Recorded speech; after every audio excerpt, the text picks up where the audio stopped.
नमस्कार, स्वागत है आप सबका। मैं हूं पुनीत पाठक और आप देख रहे हैं मेरा मध्य प्रदेश। शुरुआत एक बहुत अहम खबर के साथ करेंगे। भोपाल से एक बड़ी और अहम खबर। ओबीसी आरक्षण को लेकर एक अहम बैठक चल रही थी। मुख्यमंत्री शिवराज सिंह चौहान इस बैठक को ले रहे थे। ये बैठक खत्म हो गई है। नगरीय प्रशासन मंत्री भूपेंद्र सिंह भी इस बैठक में शामिल थे। मुख्य सचिव, अटॉर्नी जनरल भी इस मीटिंग में मौजूद रहे।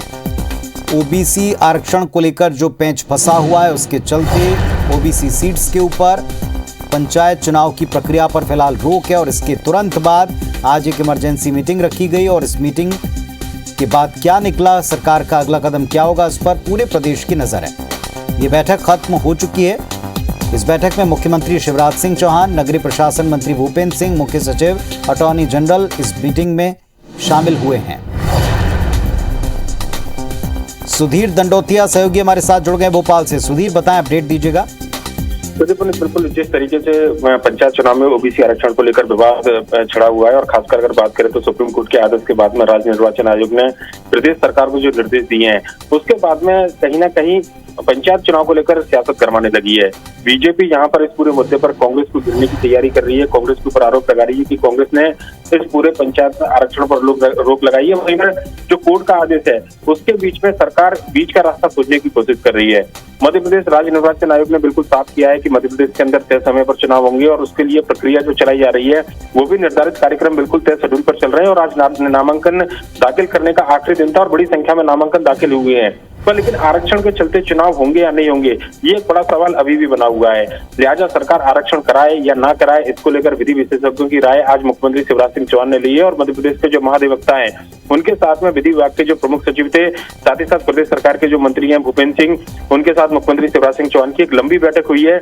लंबी बैठक के बाद में ये तय किया गया है कि मध्य प्रदेश सरकार विधि सम्मत राय लेने के बाद में आगे कोई कार्रवाई करेगी। और ये माना जा रहा है कि राज्य निर्वाचन आयोग के निर्देश, सुप्रीम कोर्ट के निर्देशों का ध्यान रखते हुए जो भी विधि सम्मत वैधानिक कार्रवाई होगी उसके लिए प्रदेश सरकार आगे कदम उठाएगी। चलिए, बहुत शुक्रिया आपका सुधीर इस पूरे अपडेट के लिए। तो ये मीटिंग खत्म हो चुकी है और जो मीटिंग के बाद पता चला कि सरकार विधि एक्सपर्ट के साथ, विधि विशेषज्ञों के साथ में इस मसले पर राय मशवरा कर रही है और इसके बाद ही कोई अगला कदम तय करेंगे। तो एक अहम बैठक ओबीसी आरक्षण को लेकर मुख्यमंत्री ने ली और इसके बाद ये तय हुआ कि एक्सपर्ट जैसा कहेंगे उस मुताबिक आगे सरकार कदम उठाएगी।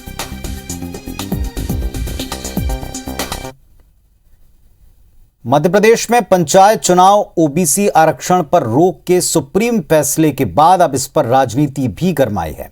बीजेपी कांग्रेस दोनों आमने सामने हैं और इन सब के बीच में पूर्व सीएम उमा भारती ने एक ट्वीट किया, लंबा चौड़ा और एक के बाद एक कई हिस्सों में ट्वीट है। उन्होंने लिखा कि उनकी मुख्यमंत्री शिवराज सिंह चौहान से इस मसले पर बातचीत हुई है।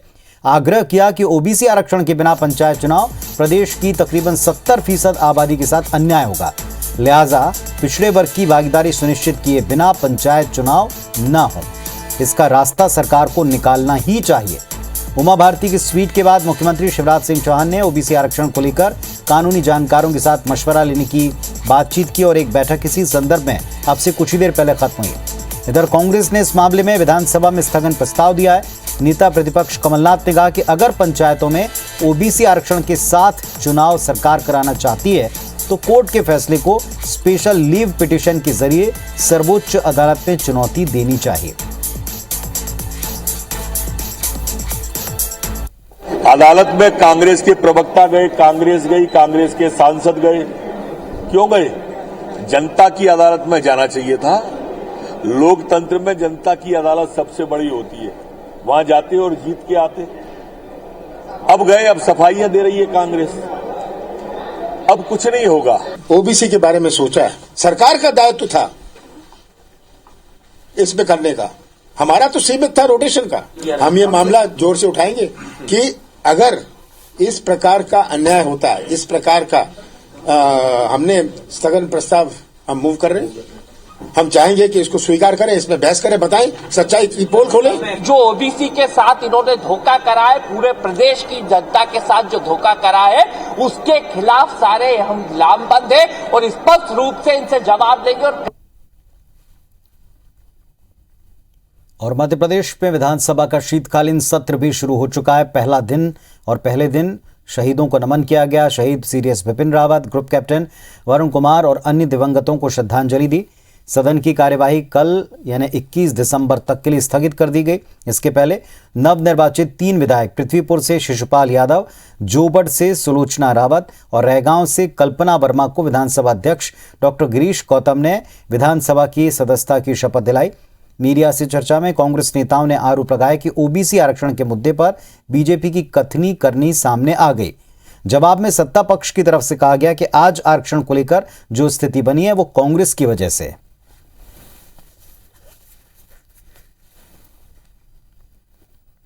ओबीसी के नागरिकों को अपना अधिकार चाहिए और ओबीसी के नागरिकों के साथ जो धोखा कर रहे हैं आरक्षण के नाम पे, ओबीसी के नाम पे सिर्फ राजनीतिक रोटियां सेकना बीजेपी का काम है और जब भी हक और अधिकार की बात हो उससे वंचित करने का काम भारतीय जनता पार्टी करती है। एक बड़ी आबादी के साथ में आपने ये छल किया है, पीठ में छुरा घोंपा है। बाहर आके आप उनकी बात करते हो और अदालत में जाके उनका विरोध करते हो, ये गलत है।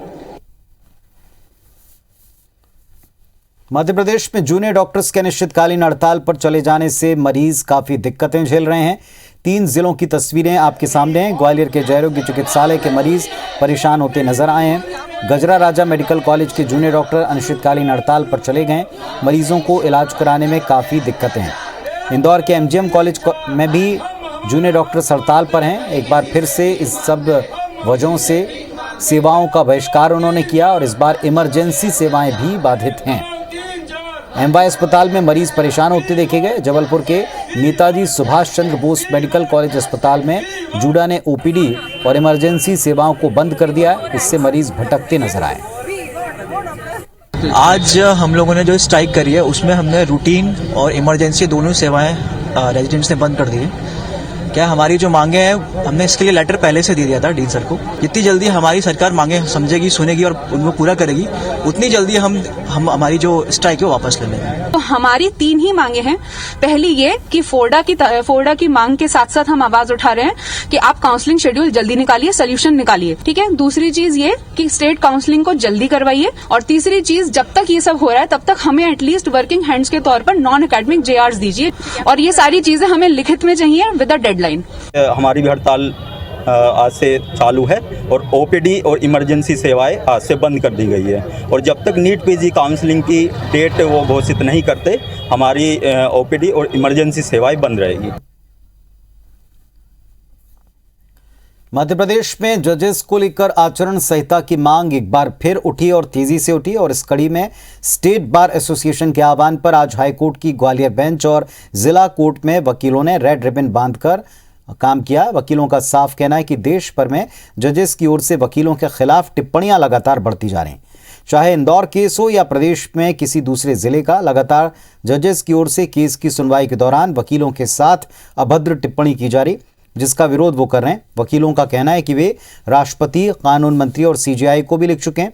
जब तक आचरण संहिता नहीं बन जाती तब तक आंदोलन को जारी रखेंगे।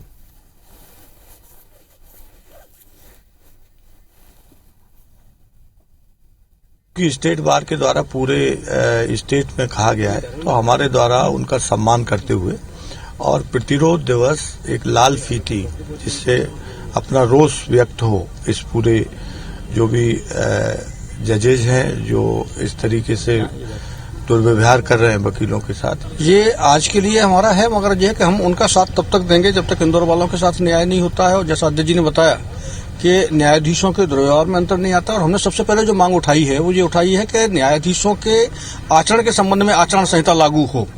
तो उस चीज पर अगर कोई विचार नहीं होता है तो हम इस चीज को आगे भी बढ़ाएंगे। और हमारे सहयोगी नासिर गौरी हमारे साथ ग्वालियर से लाइव जुड़ रहे हैं, सीधे उनका रुख करते हैं। नासिर, ये मांग पुरानी लगातार बनी आई है, इस तरह की घटनाएं पहले भी होती रही हैं, लेकिन अब फिर से एक कोड कंडक्ट जारी करने की मांग की जा रही है। इसको लेकर विरोध कर रहे हैं वकील।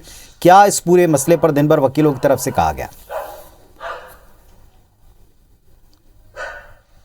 देखिए, वकील इसको लेकर एक दिन का जो हड़ताल भी कर चुके हैं, और लेकिन आज उन्होंने प्रतिवाद दिवस के रूप में इसको बनाया है। लाल जो रिबन थे वो बांधकर विरोध जताया और सीधे उन्होंने राष्ट्रपति, सीजेआई और कानून मंत्री को भी एक चिट्ठी लिखी है। उसमें कहा है कि जजेस के आचरण के खिलाफ एक आचार संहिता बनना चाहिए, क्योंकि अक्सर ऐसा देखने में आ रहा है, चाहे इंदौर की घटना हो या प्रदेश के किसी भी अन्य शहर की या देश के अन्य शहर की भी घटना हो, तो उसमें देखने में आ रहा है कि जब वकील बहस करता है तो जजेस के द्वारा उनके ऊपर टिप्पणी की जाती है, जिससे वो बेहद नाराज है। और उन्होंने कहा है कि अभी तो उन्होंने चिट्ठी लिखी है और लाल रिबन बांधा है और एक दिन पहले वो हड़ताल भी कर चुके हैं, लेकिन अगर उनकी मांगों को नहीं माना गया, आचरण संहिता लागू नहीं की गई, तो वो जल्द ही मध्य प्रदेश में एक बड़ा एक आंदोलन है वो कर सकते हैं वकील। तो कुल मिलाकर देखा जाए तो वकील अब आचरण संहिता को लेकर एक तरफ खुलकर मैदान में आ गए हैं और जजेस के खिलाफ सीधे सीधे वो बोल रहे हैं कि जजेस को भी अपनी गरिमा का ध्यान रखना चाहिए, क्योंकि वो संवैधानिक पद पर बैठे हुए हैं और उनको इस तरह का वार्तालाप है जो वकीलों से नहीं करना चाहिए। तो कुल मिलाकर देखा जाए तो वकील और जजेस अब आमने सामने, हालांकि जजेस की तरफ से हम लोगों को रिएक्शन नहीं मिल पाती है, लेकिन वकील देखा जा रहा है, वकील पूरा खुलकर जजेस के खिलाफ है और लॉबी जिस तरह से राष्ट्रपति से शिकायत करी, सीजीआई से शिकायत करी, कानून मंत्री से शिकायत की, और इंदौर में तो लगातार हड़ताल चल रही है और लगातार हम देख रहे कि ग्वालियर की हाईकोर्ट की ग्वालियर बेंच हो या जबलपुर बेंच हो, इंदौर बेंच हो, वहां पर वकील हैं लगातार इस तरह का विरोध प्रदर्शन है वो कर रहे हैं। आज स्टेट बार काउंसिल के आह्वान पर उन्होंने लाल रिबन बांधकर अपना विरोध प्रदर्शन किया था और साथ में आगाह भी किया था कि सरकार आचरण संहिता बनाए जजेस के लिए, और अगर नहीं बनाई जाती है तो मध्य प्रदेश के साथ साथ पूरे देश भर में भी एक आंदोलन की नई रणनीति है वो शुरू की जाएगी। शुक्रिया आपका इस पूरी जानकारी के लिए। तो वकीलों की मांग है कि एक आचार संहिता बनाई जाए जजेस के लिए, क्योंकि अभद्रता के मामले लगातार बढ़ते जा रहे हैं और उसको लेकर आज से उन्होंने विरोध प्रदर्शन करना शुरू कर दिया है। चलिए देखते हैं बिग न्यूज। कानून और न्याय मंत्री किरेन रिजिजू द्वारा पेश किया गया चुनाव कानून संशोधन विधेयक लोकसभा में ध्वनि मत से पारित हो गया। विधेयक को लेकर कांग्रेस समेत सभी विपक्षी दलों ने विरोध जताया।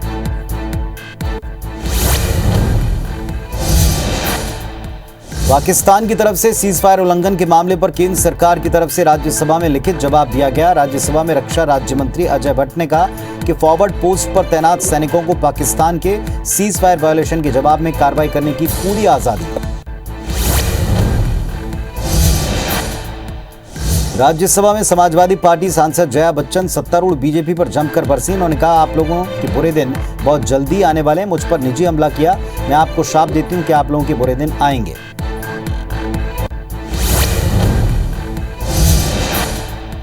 किसान आंदोलन के दबाव में केंद्र सरकार एक और बड़े सुधार से पीछे हट गई। नए कृषि कानून को वापस लेने और बैंकों के निजीकरण के मुद्दे से पीछे हटने के बाद अब सरकार ने बिजली सब्सिडी सीधे ग्राहकों के खाते में ट्रांसफर करने की योजना को टाल दिया है।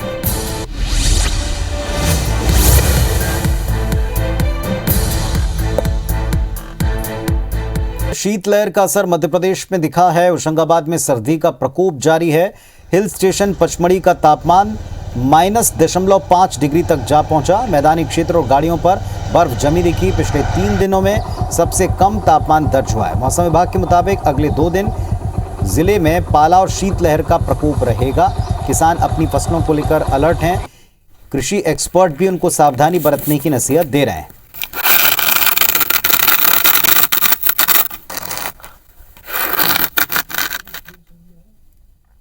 तो इस बुलेटिन में फिलहाल इतना ही। खबरों अपडेट्स के लिए आप देखते रहें IBC 24। नमस्कार।